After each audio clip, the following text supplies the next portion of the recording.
शहर के युवा कलाकार सौरभ भट्ट को विजुअल आर्ट फैसिलिटेटर के लिए प्रमाणित किया गया है। भट्ट ने एक माह में ऑनलाइन कार्यशाला में 12 अंतर्राष्ट्रीय विजुअल आर्ट फैसिलिटेटर्स के साथ भाग लिया। इसमें भारत से भट्ट IBPD विजुअल आर्टिस्ट के रूप में इकलौते प्रतिनिधि थे। भट्ट एक दशक से संगम स्कूल ऑफ एक्सीलेंस में विजुअल आर्ट्स फैसिलिटेटर के रूप में कार्यरत हैं। इस सफलता के लिए प्रिंसिपल मधु नागपाल का आभार जताया। सौरभ भट्ट से विशेष बातचीत की हमारे संवाददाता मुरली मनोहर सैन ने। देखें ये विशेष रिपोर्ट। एक अभिव्यक्ति का सशक्त माध्यम है, उसके साथ ही जीवन यापन में भी कला का बहुत महत्वपूर्ण है और इससे आदमी अपने शिखर पर पहुंच सकता है। हमारे साथ हैं सौरभ भट्ट, जो अभी संगम स्कूल में कला विभाग देख रहे हैं। इन्होंने बचपन से लेकर इस कला में रुचि रही और ये आज अंतर्राष्ट्रीय क्षेत्र में इन्होंने अपना नाम किया है। जानते हैं कि ये कहाँ से चालू हुए और किस मुकाम तक ये पहुँचे, इसकी सफलता का राज क्या है। सर्वप्रथम मैं ये बताना चाहूँगा कि मैंने अपने करियर की शुरुआत करने से पहले बचपन में प्रकृति से बहुत लगाव था। तो हरियाली से जितना प्रेम था, तो हरियाली घर में जो पेड़ पौधे हुआ करते थे उनका रखरखाव मेरे जिम्मे हुआ करता था। गमलों को पेंट किया, वहाँ से कला की शुरुआत हुई। वहाँ से ये पथ शुरू हुआ जहाँ घर के सभी सदस्यों ने इसको जाना, पहचाना और आगे प्रोत्साहित किया। राज्य स्तर की एक छोटी सी कला प्रदर्शनी में मेरी एक कला को सम्मानित किया गया। वहाँ से ये दौर और पुख्ता हो गया कि इसी रास्ते चलना है और वहाँ से शुरू हुआ एक प्रोफेशनल आर्ट का सफ़र। आपकी पहली प्रदर्शनी देश में कब लगी और इसमें आपको क्या प्रोत्साहन मिला? सर्वप्रथम मेरी पहली प्रदर्शनी 2001 में डलहौजी में लगी, जहां दलाई लामा जी ने हमारी एग्जीबिशन का इनॉग्रेशन किया। मेरे गुरुओं के साथ में मेरी कला प्रदर्शनी कला को प्रदर्शित किया गया।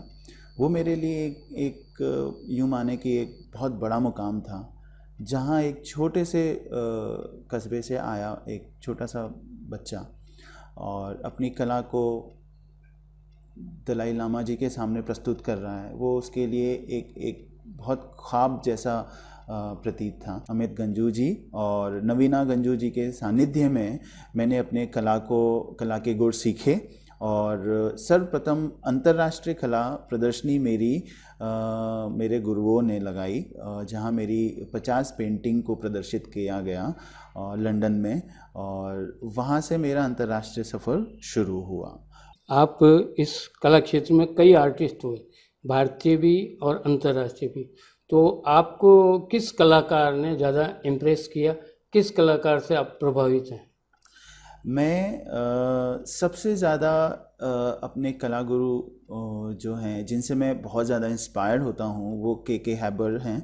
के हैबर की मैंने सन 2000 के अंदर एक ऑनलाइन बिल्कुल लाइव एग्जीबिशन देखी थी बॉम्बे में, national museum of art gallery Bombay में। और फिर उसी आर्ट गैलरी में मैंने पाब्लो पिकासो के ओरिजिनल वर्क को वहाँ पे मैंने देखा सन 2000, और एक पेंटिंग को जब बारीकी से अवलोकन किया तो मुझे लगा कि ये वाला काम मुझे करना चाहिए। अभी आप हाल ही में अंतर्राष्ट्रीय बैकलोरिएट डिप्लोमा प्रोग्राम में आपने भाग लिया, इसमें कई देशों के कलाकार थे, इसके बारे में बताइए, इसका क्या अनुभव रहा आपका? जैसा कि ये एक ऑनलाइन वर्कशॉप थी, हाँ, इस लॉकडाउन ड्यूरेशन में, इस पैंडमिक सिचुएशन में हमें घर बैठ के ही इस वर्कशॉप को अटेंड करना था। तो इस वर्कशॉप के अंदर बहुत सारी चीज़ें सीखने को मिला, अंतर्राष्ट्रीय कलाकारों से मुझे सीखने को मिला। मैं ये चीज़ कहूँगा, हमारे भीलवाड़ा शहर के हर एक कला अध्यापक कला विद्यार्थी और अभिभावक, उन सब के लिए मैं ये चीज़ कहना चाहूँगा कि कला अपने आप के अंदर एक बहुत सशक्त माध्यम है अपनी स्वयं की अभिव्यक्ति के लिए। और मैं ये चीज़ ही चाहूँगा कि आने वाले जनरेशन में हमें हर एक व्यक्ति को, हर एक विद्यार्थी को आजीवन सीखने की प्रवृत्ति रखना चाहिए। आपने बताया अभी ये ऑनलाइन आपने ये वर्कशॉप अटेंड की, यानी कोविड-19 के चलते, तो क्या आपके जहन में कोई एक आई बात कि कोविड-19 को भी कैनवास पे किस ढंग से इसको उतारा जाए?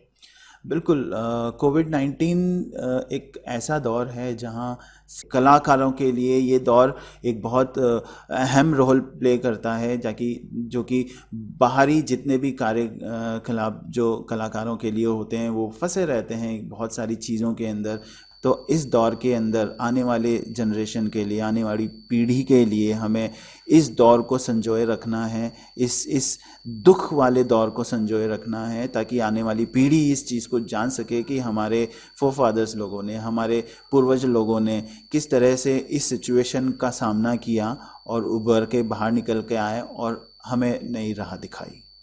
तो ये थे युवा कलाकार सौरभ भट्ट, जिनका मानना है कि कलाकार कभी नहीं रुकता है, उसकी सोच बराबर जारी रहती है और कला एक ऐसा माध्यम है कि जीवन यापन के लिए भी बहुत ज़रूरी है और अभिव्यक्ति की भी एक बहुत सशक्त माध्यम है।